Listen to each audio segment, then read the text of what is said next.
One night, about 10 months ago, there was a pretty heavy snowstorm in my area.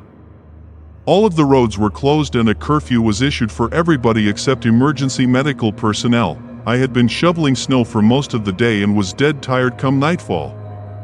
Didn't have the energy to do much of anything besides eat dinner and lay down. I fire up some OG Star Trek and begin to doze off. A couple of hours later, around 1 a.m., I hear the sound of a door rattling and a slight whisper saying my name, Vladimir Skorpionin.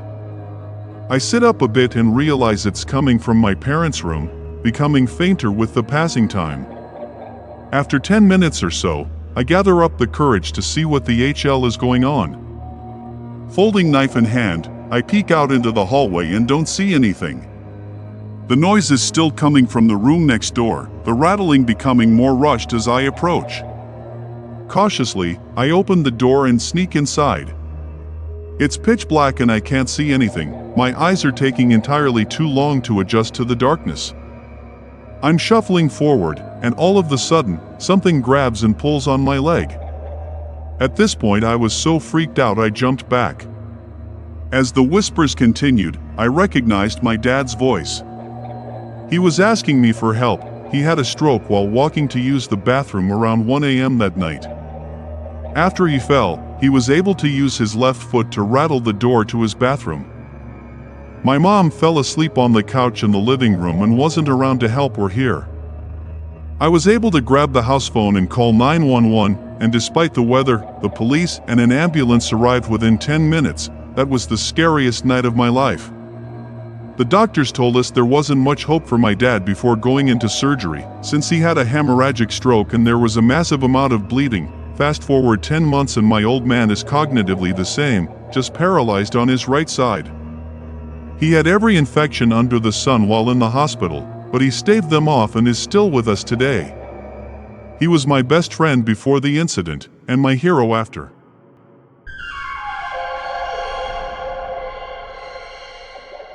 When I was 16 in the mid-90s, aka the I know everything, I'm invincible and you can't stop me age, I got in a fight with an acquaintance while a whole bunch of us were hanging out at his house.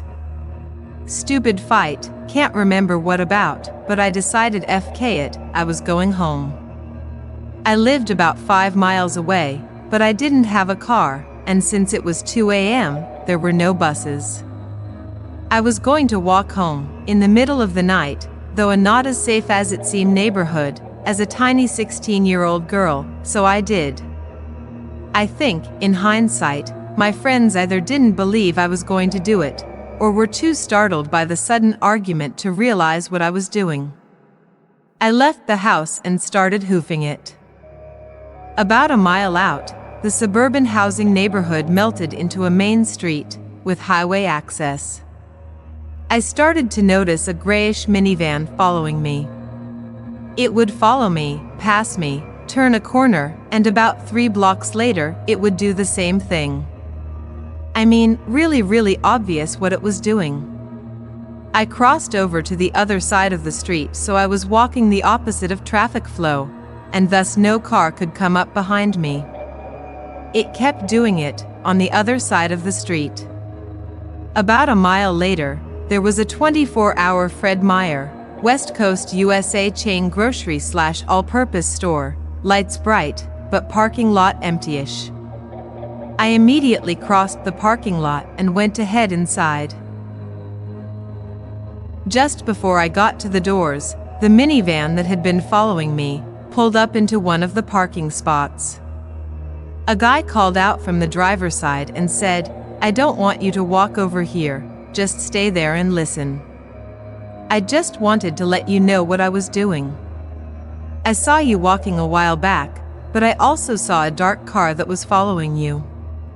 A couple of times you went to turn around, or stopped, so it started following you down a parallel side street. When I saw it, I started to follow you both, just to make sure you were safe. Go inside the store, and call someone to come pick you up, please. I haven't seen the car since you headed across the lot." He waited until I was inside the store, and then pulled away. I didn't have anyone to call, so I just let the night cashier know what was going on, and hung out with her for about an hour and a half. Then I finished the walk home. I've never forgotten the incident, or that man, whoever he was.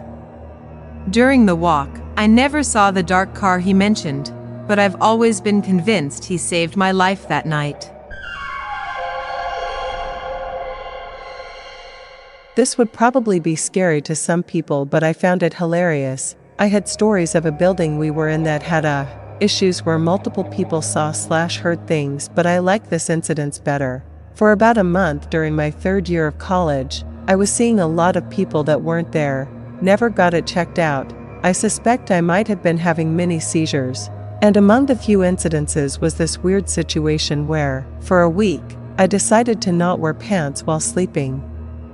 I've always worn pajama pants or shorts, but a girlfriend mentioned how awesome it is to sleep in just panties, so I decided to try.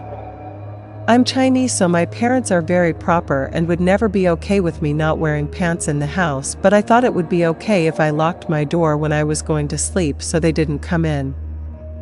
Every night for that week, I would wake up in the middle of the night to a guy sitting on the couch in my room, directly facing me and looking at me.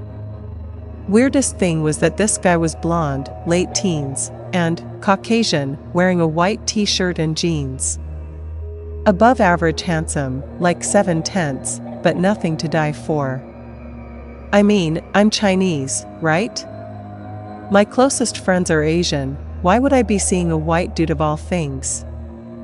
Anyway, my first response was not, "Oh my god, there's an intruder in my room." It was, "Oh my god, there's a guy in my room, and I'm not wearing any pants." I'd get up and walk to where he was sitting because my clean laundry is usually folded on the couch he was sitting on, all the while he's just staring at me, and I'd grab a pair of pants, pull it on, and climb back into bed, and go back to sleep.